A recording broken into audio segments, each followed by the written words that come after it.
प्यारे बच्चों, फिजिक्स में जेई एडवांस लेवल का एक क्वेश्चन आपके सामने है। थंबनेल में पूरा क्वेश्चन दिखाई दे रहा है और क्वेश्चन साधारण है। इसमें मैं यही बताता हूँ क्या करना है, इसमें क्या दे रखा है और हमें क्या करना है। प्यारे बच्चों, स्मूथ हॉरिजॉन्टल सरफेस पे ये वेज रखा हुआ है। बेस एंगल अल्फा बीटा है, टॉप सी एंगल नहीं, बस वर्टेक्स को सी का रखा है। ये यूनिफॉर्म होमोजेनियस एक रोप है और ये मिड पॉइंट पे सी पे अटकी हुई है। आधा पार्ट इधर, आधा पार्ट इधर।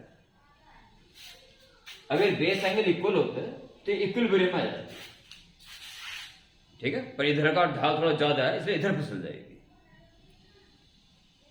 अल्फा बीटा से ज्यादा होने का इधर फिसल जाएगी।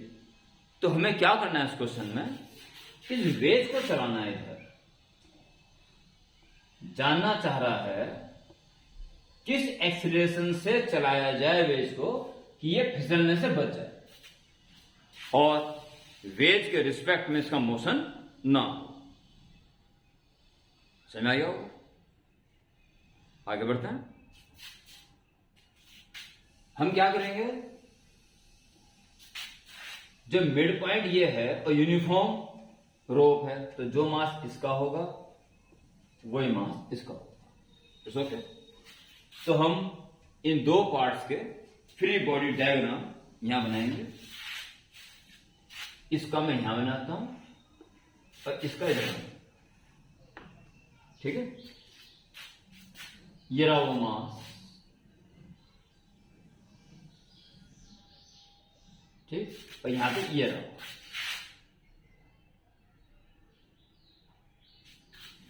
हम इसके जो इस पे लगने वाले फोर्सेज होंगे उन सब को अलोंग प्लेन और परपेंडिकुलर प्लेन में रिजॉल्व करेंगे।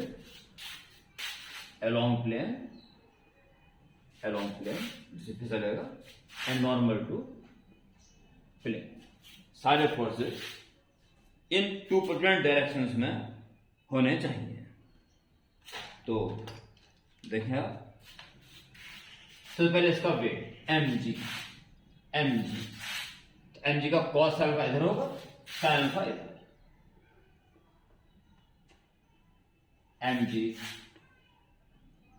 कॉस अल्फा,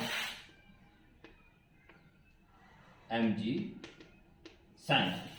वेट काम हो गया, रिजोल्व हो गया। वो नॉर्मल रिएक्शन तो ऑलरेडी नॉर्मल रहेगी, एन वन कह देना क्योंकि उसके लिए यूज करनी पड़ेगी, या एन और एन डैश कह देना, कुछ भी कर सकते हो। इसकी जरूरत तो पड़ती नहीं है स्मूथ सरफेस में।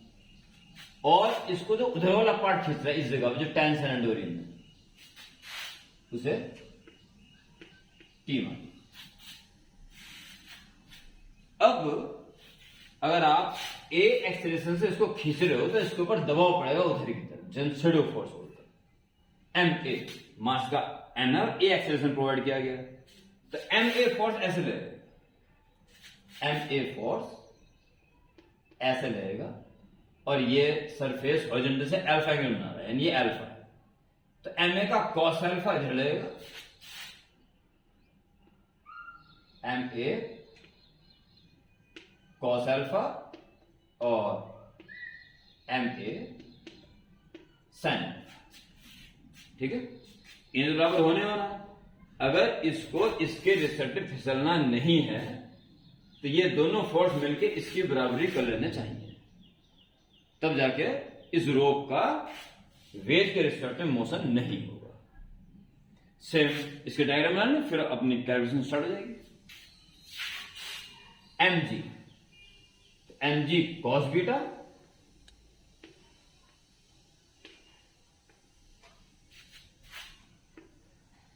mg cos beta, mg sin beta. Normal reaction N2 से एंड इधर खींचेगा, उसको दबाओ, जो यहां पे टेंस के रूप में रहेगा, ठीक।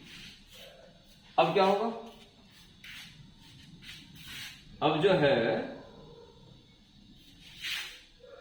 ये इधर जा रहा है तो इसमें इधर की तरफ एक शेडो फोर्स रहेगा, ठीक है। और इस समय ये प्लेन ऐसे मोशन होने की तैयारी है और ये एंगल बीटा तो ये बीटा होगा, तो एम ए का कॉस बीटा इधर रहेगा, एम ए कॉस बीटा और एम ए साइन बीटा, ये फर्क पड़ेगा। ठीक है, और दोनों पे इधर लगेगा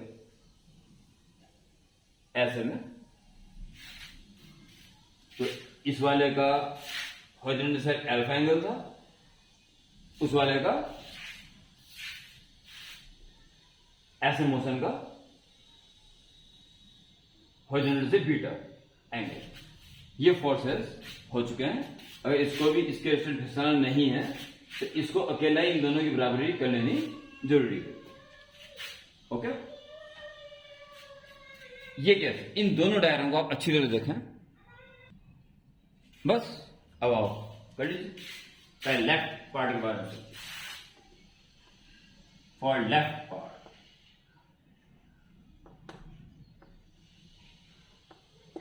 लेफ्ट पार्ट के बारे में देखिए, T plus M A cos alpha, M A cos should be equal to M G sign,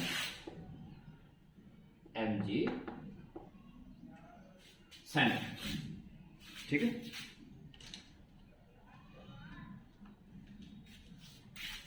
equation 1,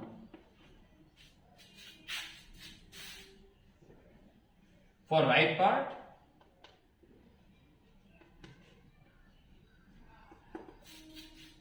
इस वैसे नहीं चलना, तो T should be equal to M A cos beta plus M G sine beta, equation 2। इन दोनों से हमें T को एलिमिनेट करना है और इस ए की वैल्यू में निकालना है। That's all, question simple, simple question. eliminating, equating t in 1 and 2, दोनों से t की वैल्यू निकाल के इक्वेट कर देंगे। कीजिए, यहां से t की वैल्यू क्या आ जाएगी, M G sine alpha minus M A cos, ये टी वैल्यू, और यही टी की वैल्यू इससे पूरी पूरी M A cos beta plus M G sine beta. It's okay, continue. क्या करना है, ए निकालना, तो ए वाले पार्ट ये है और एक ये, तो इसको उधर ले लो, प्लस का जाओ, ऑलरेडी प्लस का, और एम ए कॉमन ले लो, एम ए टेक कॉमन, तो जाएगा प्लस का बन जाएगा, तो बचेगा एम ए कॉमन लेके sine alpha plus sorry cos alpha plus cos beta, cos alpha plus cos beta, इधर आएगा, इसको इधर ले लीजिए, तो एम जी कॉमन ले लीजिए, तो बचेगा sine alpha minus sine beta, M G common लेके sine alpha minus sine beta, sine alpha minus sine beta, M cancel और इजिली ए निकल गया, a equal to G sine alpha minus sine beta, और divide आ जाएगा यहां से cos alpha plus cos. आप अपना आंसर यहां छोड़ सकते हो, क्योंकि बस ये पूछा है कितना एक्सेलरेशन होना चाहिए। बाकी ये क्वेश्चन प्रूफ करने के लिए आ जाए या न्यूमेरिकल टाइप इंटीजर में इसको चेंज करके वो दे दे, या ऑप्शंस आ जाए इसके, तब हो सकता है उसे आगे बढ़ाना पड़ जाए, तो उसे भी कर लीजिए। क्या ज्यादा क्या आ सकता है, ज्यादा ये आ सकता है कि sine C minus sine D और cos C plus cos D form लग जाए, sine C minus sine D two cos alpha plus beta upon 2 sine alpha minus beta upon 2 cos C plus cos D, दोनों cos क्या होता है 2 cos alpha plus beta by 2 cos alpha minus beta by 2 भी cancel, cos वाला ये वाला factor भी cancel हो जाएगा। तो G sine upon cos same angle है tan alpha minus beta upon, इस फॉर्म में भी आंसर आ सकता है, क्योंकि प्रूफ करने के लिए जाता है ये ऑप्शंस कौन सा सही है इसके लिए जाता है, तो आपको तैयारी रखनी चाहिए इसकी। तो ये था जी, सिंपल क्वेश्चन था, सिंपल सोच, concept clear, every question solve. Okay.